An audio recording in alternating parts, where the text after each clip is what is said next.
Hi, I'm Phyllis, and I have the joy of being this year's retreat speaker for By Design Ministries.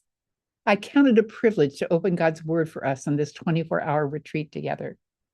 Last time I opened God's Word for this particular yearly leadership retreat, it was during the pandemic by Zoom. So I am very grateful to be flying across the country to meet you all in person. I can't wait to meet you. I've been praying for you by name in these days leading up to the retreat. And with the caliber of women that I know that you are, leaders and lovers of God's people, I am really humbled that I have the privilege of opening God's word to us. I head up an organization here on the West Coast called Inspiring Women to Biblical Excellence. And so, what a joy to come and speak to a group of women who I know already are deeply in love with Jesus and with his life transforming word.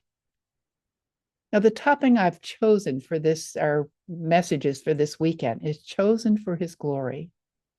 And it was in the home of a retreat chairman years ago now when I flew back to the East Coast in the 90s to speak for another New England wide women's retreat. When I first saw the phrase that captured my heart and breathed into me fresh direction for my life and ministry, I was in her restroom of all places. And there before me was a flip chart.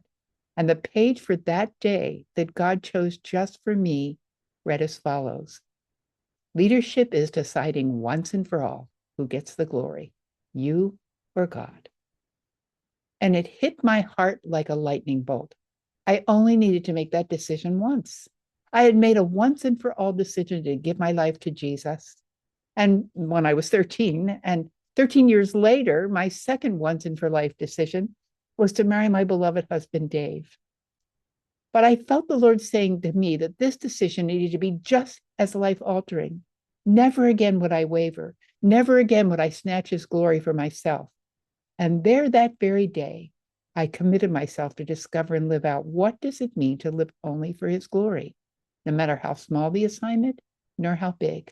Whatever little piece of his kingdom he asked me to put my shoulder to the wheel to build, I would do it for his glory.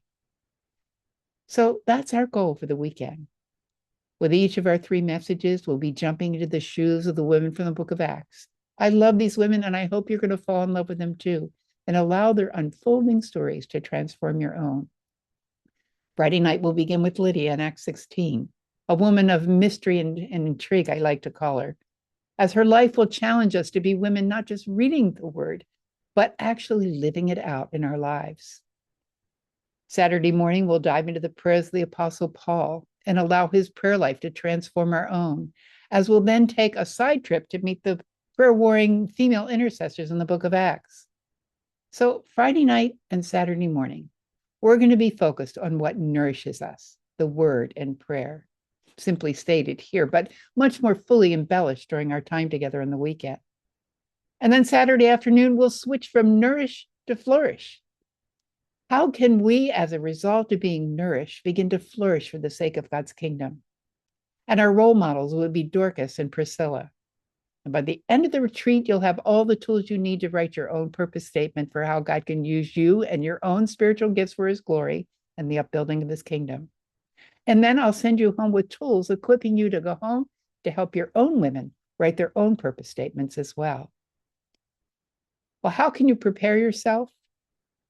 If you have a moment, I encourage you to dive into Acts 16.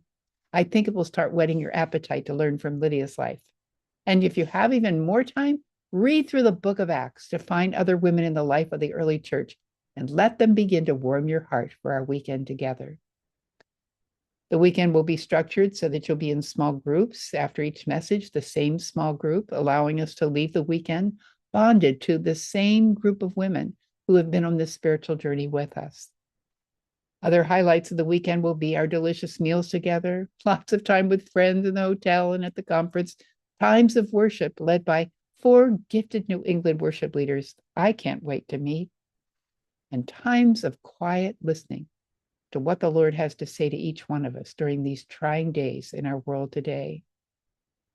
And then we'll have a special treat late Saturday morning with the By Design board interviewing our new executive director, Kim Finley.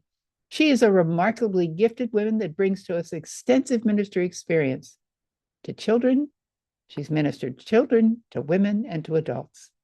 I am delighted to be part of the board serving under Kim's leadership. She is a treasure, a jewel in God's kingdom. And those of us on the board are deeply touched that God would love us enough to bring her to us. We can't wait to introduce her to you. We're also delighted that Linda Moore, our former executive director, who we all love so much, will be joining us. So there's still time to bring friends. Please reach out, invite, forward this email, grab hold of a friend who is wavering.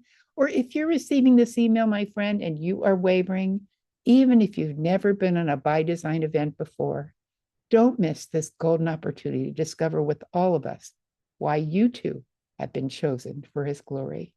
Can't wait to see you there.